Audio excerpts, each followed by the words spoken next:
Professeur Vagnan, bonjour. Vous avez hier fait une lecture remarquable sur les valvuloplasties mitrales percutanées. Est-ce que je peux vous demander de nous rappeler pourquoi on a fait appel à vous pour cette lecture? Alors, je remercie de cette question. C'est sans doute par charité, pour extraire un vieillard presque cacochime de sa retraite.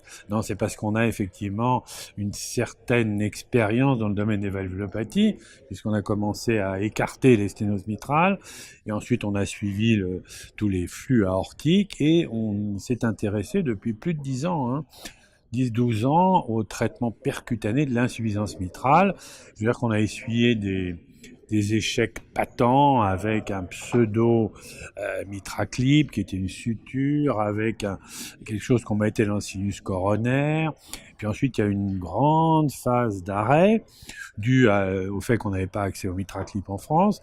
Et ensuite, on a repris avec un certain nombre de collègues le mitraclip, et puis un peu plus tard, l'annuloplastie par cardiobande et d'autres techniques un petit peu avoisinantes, rapprochantes. Voilà. Donc votre principale qualité est de ne pas vous décourager. Ah, il faut jamais se décourager dans aucun domaine, surtout lorsqu'on évalue des techniques. Mais je pense que ces techniques percutanées sont vouées à un avenir lorsqu'elles ressemblent à une technique chirurgicale qui marche.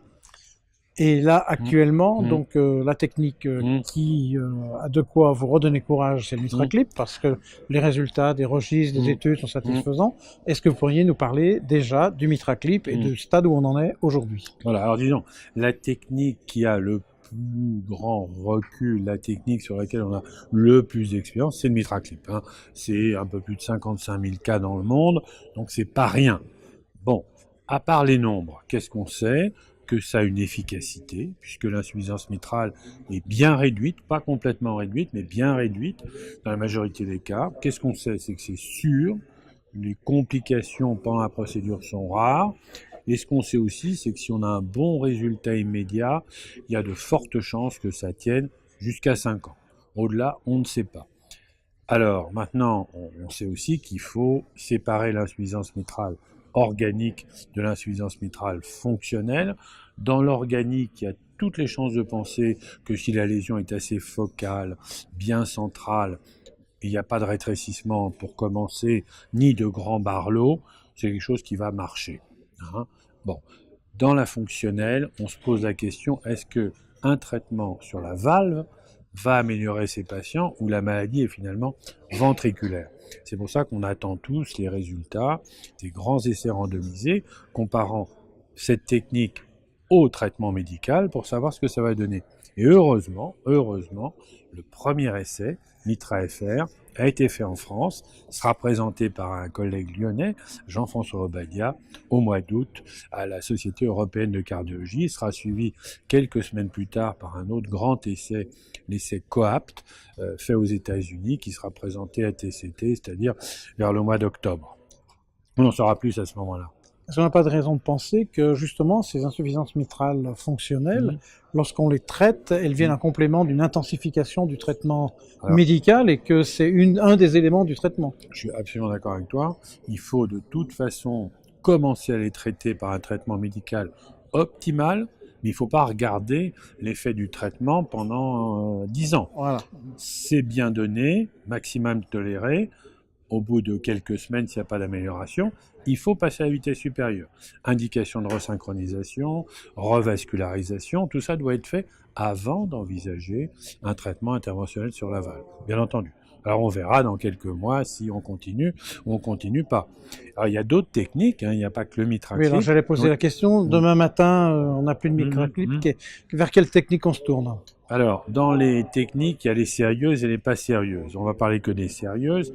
Il y en a une essentiellement, c'est l'annuloplastie dite directe. Et il y a un device, ça s'appelle Cardioband, avec lequel on travaille depuis de nombreuses années, qui consiste à amener par voie transseptale. On met quelques petites vis, 15 vis environ, et on déploie un anneau, et ensuite on resserre cet anneau sous contrôle de la vue. Donc ça ressemble beaucoup à la technique chirurgicale. C'est pas un anneau complet, mais le fait qu'on puisse le régler sous contrôle de la vue sur un cœur battant est sans doute une des raisons pour lesquelles on a de bons résultats.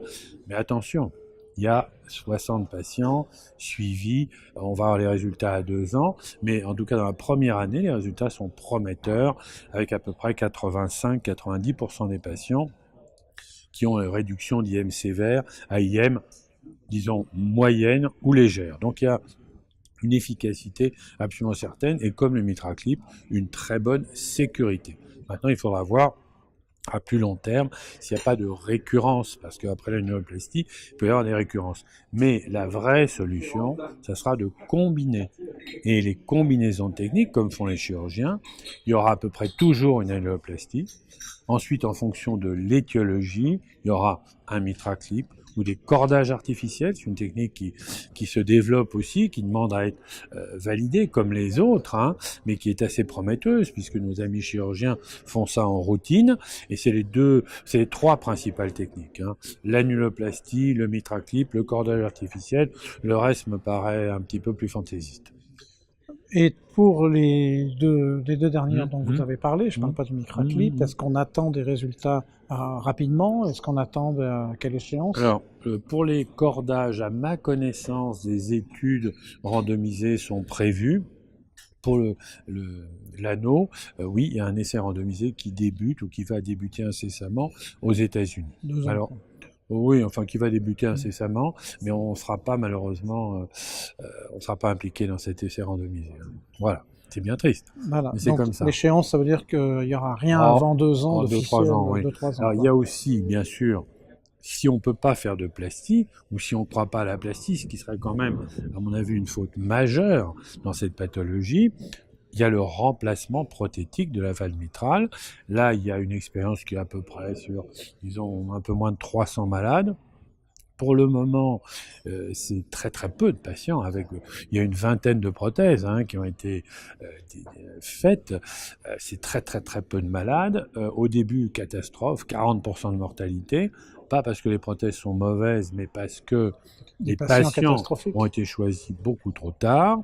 Maintenant, les résultats sont bien améliorés au prix d'une sélection drastique, puisque dans le dernier essai qui a été fait avec la valve intrépide, il y a des résultats qui sont bons, mais 2 malades sur 3 sont récusés avant d'entrer dans l'essai. Donc c'est quand même des critères très restreints. C'est les écueils de cette implantation de prothèses valvulaires percutanées, c'est la taille. C'est 30, 35, voire même plus French, qui est énorme. La plupart, pas la totalité, la quasi-totalité doivent être introduites par voie transapicale, et on sait les problèmes que ça peut poser, notamment sur le ventricule gauche de ces IM très évolués. Il y a indiscutablement la réduction de l'IM est bien sûr formidable. Il peut y avoir des fuites paravalvulaires, et il peut y avoir des thromboses, c'est quelque chose qu'il faudra redouter, et des obstructions de la chambre de chasse du ventricule gauche si les prothèses sont un peu longues. Voilà, ça c'est les risques, et on n'a aucun recul. Le plus grand recul, c'est 2 ans sur 5 malades, donc on n'est quand même pas...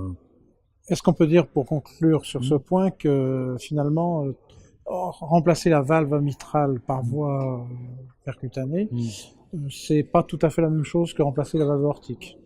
On peut dire que c'est pas du tout la même chose. D'un côté, on a une pathologie assez simple finalement. La sténose aortique, c'est assez simple. De l'autre côté, il y a beaucoup d'acteurs. Et quand il y a beaucoup d'acteurs, c'est on parle dans un micro, donc c'est difficile, on va dire. Il y a les valves, il y a l'anneau, l'appareil sous-valvulaire, la valve aortique, le ventricule gauche. Tout ça, il faut aller en musique, mais il faudrait penser à appliquer les recettes décrites par Alain Carpentier, analyser les lésions et analyser la fonction. Anatomie et fonction doivent être analysées séparément pour bien choisir le device qui collera. Mais moi, je parierais très très fort que le futur est à la réparation valvulaire en prenant des stratégies combinées. Et pour terminer, puisqu'on parle du futur, est-ce que la tricuspide s'inscrit déjà dans le présent ou encore dans un futur éloigné? Alors la tricuspide dans ce registre européen, sous toute confidentialité bien sûr, c'est un peu plus de 200 patients. Qu'est-ce qu'on peut dire? Ces patients sont en général âgés, dans des états trop avancés. Plus de la moitié ont de l'acide, des œdèmes, etc. Des anneaux tricuspides énormes. Les procédures se passent pas si mal. Les devices utilisés, là je parle que de réparation, les devices utilisés ont une certaine efficacité, mais quand même beaucoup moins que dans la mitrale, et souvent, il reste une insuffisance tricuspide sévère ou modérée. C'est pas étonnant, parce que les anneaux sont extrêmement dilatés, et c'est pas étonnant non plus, parce qu'on ne sait pas qui est la poule, qui est l'œuf. Est-ce que c'est le ventricule droit, est-ce que c'est la valve? Bon, et les résultats en termes d'amélioration fonctionnelle sont pas si mauvais, mais enfin c'est pas non plus la nuit et le jour. Là encore, c'est le problème de causalité.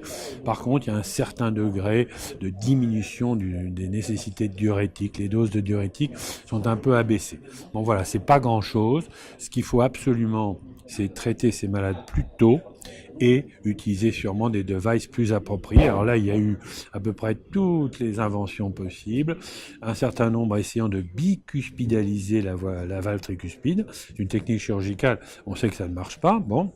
Et on retrouve l'annuloplastie par le même système que dans la mitrale, qui paraît avoir une certaine efficacité, mais qui n'en aura jamais si on prend des anneaux gigantesques. Et il y a les premiers cas, il y a moins de 10 cas à ma connaissance, de remplacement valvulaire, d'implantation valvulaire tricuspide.